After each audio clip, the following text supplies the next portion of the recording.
Step 4 is about organising your money. The money is for your support.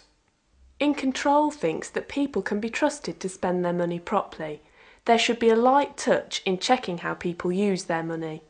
For councils it can be hard to give up control, but this is changing steadily.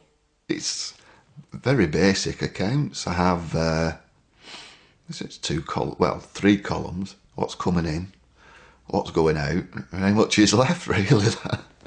And that's it. There's no need to keep receipts for everything. As long as your support needs are met, then that's all you need to do.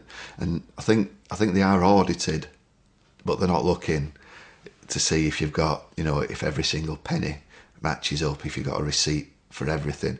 I don't say I've spent, 60 pence on a cup of coffee and £1.50 on a pie or anything like that. It's just very broad, really, what the money's been spent on. As long as it matches what's in your support plan. We keep accounts on everything that goes in and out.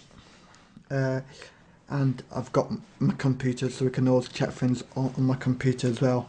Keith receives his individual budget monthly, and we actually keep very, very good records of everything that is actually spent, receipts and everything, so that it reflects the support plan, the initial support plan that we actually did.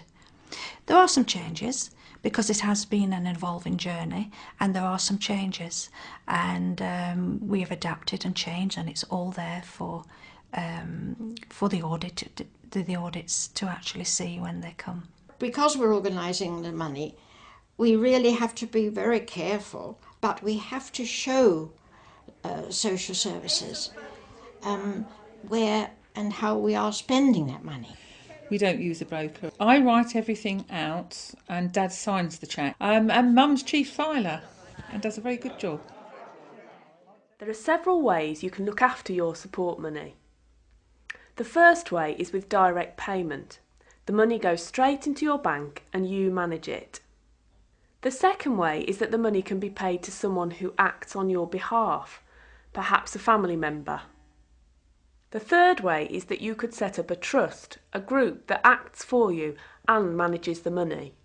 The fourth way is that you can pay someone to manage the money for you, a broker for example. The fifth way is that you could pay a service provider to set up an individual service fund, an account that is just for you. And finally, the sixth way is that you could still get a care manager from social services to manage the money for you.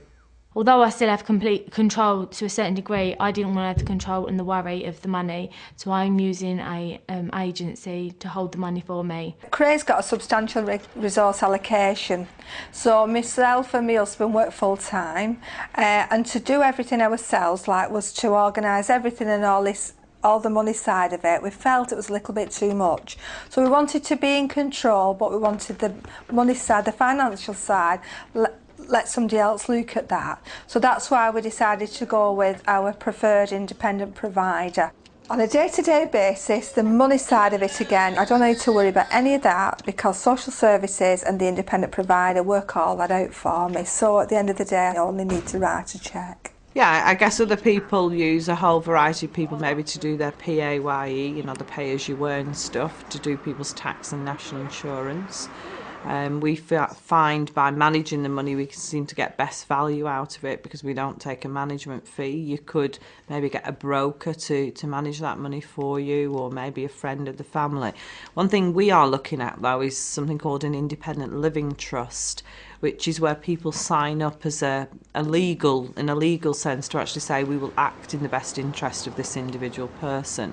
And we believe by doing that and having that set up that we're creating a sustainable lifetime opportunity for Joseph. So if anything happened to us, the money and everything else would still retain and still keep working for Joe in the best possible way. One of the things we're really mindful of is ensuring that Joseph's income is maximised. So we went through a benefits check with our local welfare rights, ensuring that Joseph was getting everything he was entitled to.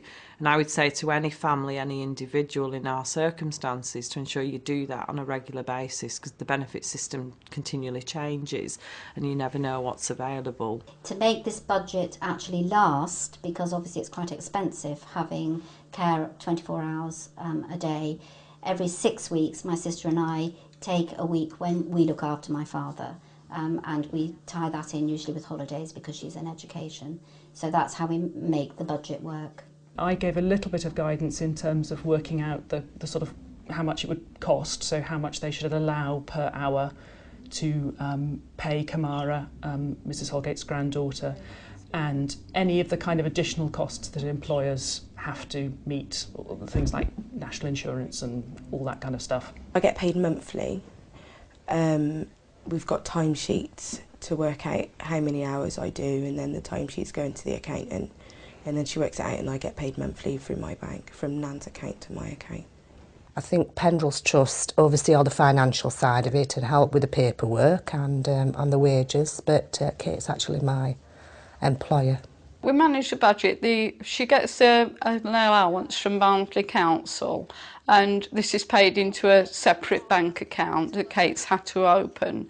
And we have lots of form filling, like timesheets. The support worker fills in the weekly timesheet, and then at the end of the month we have to fax through to Pendrell's the final timesheet, and then they send the wage slips through. It's like money what social services gives me and all that. Me and my mum do the checkbooks. I like write the cheque and all that. So like such and such a person gets such and such amount and all that. That's what they do and I sign it.